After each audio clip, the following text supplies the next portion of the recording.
Opening with the king's pawn controls the center and opens up the light-squared bishop and queen, often leading to sharp games. e5 is a common response that establishes a presence in the center, controls d4, and opens up the queen and dark-squared bishop.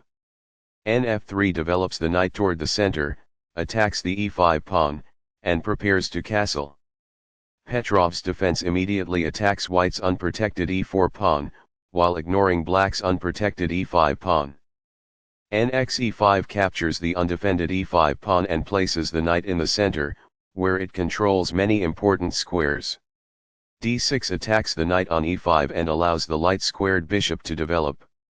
F3 returns the attacked knight back to the f3 square, where it supports the d4 square and fights for the e5 square. E4 captures the e4 pawn and places the knight in the center of the board, where it controls many important squares.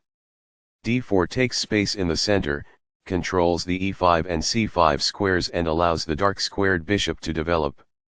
d5 takes space in the center, defends the knight on e4 and controls the c4 square. d3 develops the bishop, attacks the knight on e4 and prepares castling. c6 develops the knight toward the center, attacks the d4 pawn and controls the e5 square. Castling gets the king to a safer square, out of the center of the board, while also developing a rook. Castling kingside tends to be safer because the king is further from the center. This develops a bishop off its starting square, getting it into the action. This offers an equal trade of pieces. It is the last book move. This is an equal trade. It is best. Takes back. It is best. This activates a bishop by developing it off of its starting square. It is best. This is the strongest option. It is best. Castling develops a rook, while also moving the king to safety. Castling to the same side of the board as the opponent tends to lead to less sharp positions as compared with opposite side castling. It is excellent.